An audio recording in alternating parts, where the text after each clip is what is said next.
So I will be sharing you guys a story. Today I want to share a true Africa story. I'll be sharing a true Africa story. A story about a girl from a poor Uganda slum. A girl from a poor Uganda slum who became an international chess champion. This is a story of hope, courage, and dreams bigger than your circumstances. This girl was named Fiona Mutesi. She grew up in Katwe, one of the poorest neighborhoods in Kampala, Uganda.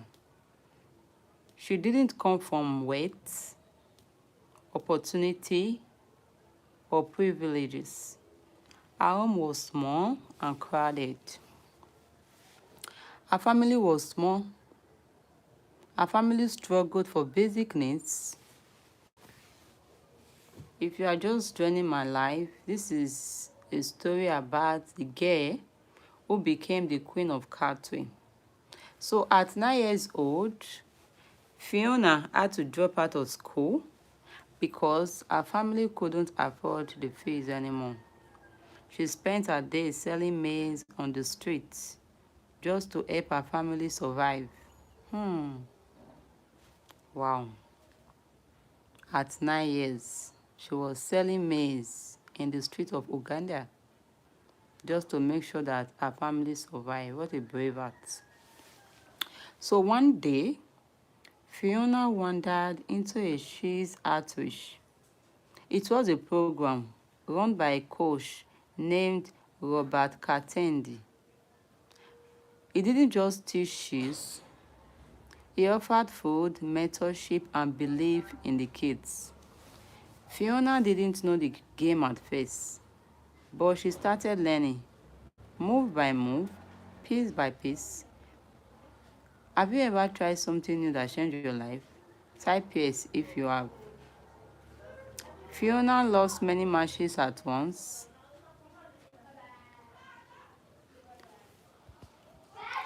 Fiona lost many matches at first, just like many of us lose before we win. But she kept going.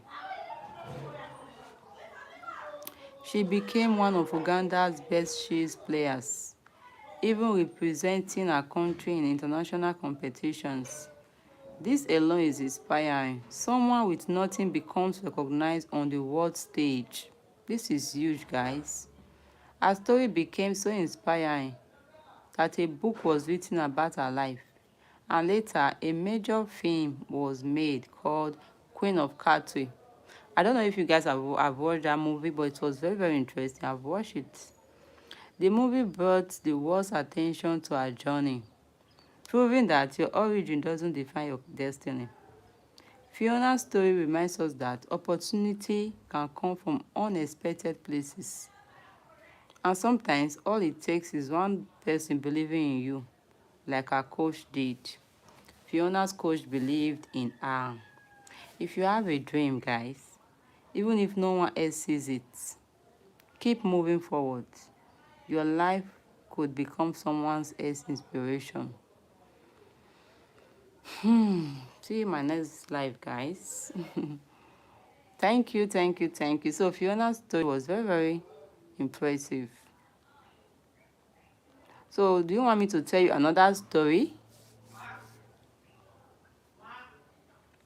Okay, let me tell you about Juliet Mafipila.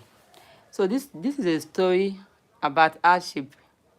Like, she was suffering so much, like from hardship to empowering women. Juliet grew up in Soweto, where poverty and violence were part of her daily life. Thank you. Wow. Thank you very much. Review and Celebrate TV. Thanks for the live. So Juliet grew up in Soweto, South Africa, where poverty and violence were part of their daily life there. There were a lot of violence in the country, in Soweto. And at 17 years, she became pregnant. She became pregnant and she was forced out of school when her boyfriend left her. Instead of giving up, she worked as a domestic laborer while studying part-time. With a scholarship, she finished school and went on to study social work. Juliet then started her own fashion brand called Afro Armor, using traditional African fabrics and empowering women by giving them jobs and skills. Today, her brand is celebrated globally, and she focuses on helping other disadvantaged women succeed. So Fiona grew up in Katwe, a slum in Kampala, Uganda, where life was extremely difficult. Her family struggled with poverty, and at age 9, she had to leave school. The children from Johnny to Jamal. This is a true base story. This is a true inspired Uganda journey of two AIDS orphans, like HIV orphans, Derek and Margaret. After their mother's death, they set out on an almost impossible trek from Kampala to find a distant relative. They went to find a distant relative in the hope of a better life. They built a bus with wheels to carry their belongings and face danger, uncertainty, and exhaustion along the way, yet never gave up hope.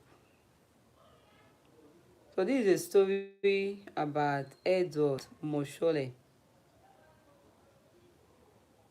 from cleaner to business leader. So Edward Moshole was a cleaner but ended up being a business leader. So Edward grew up in Limpopo in South Africa, and he has lost his both parents when he was just 16 years of age. Edward was just 16 years when he lost his both parents. He failed the same school grade multiple times. He was always failing in school, but didn't let setbacks stop him. He started working as a cleaner in a factory where he dreamt of something better. From selling cleaning products door to door, he eventually built his own detergent and cleaning manufacturing business that became successful.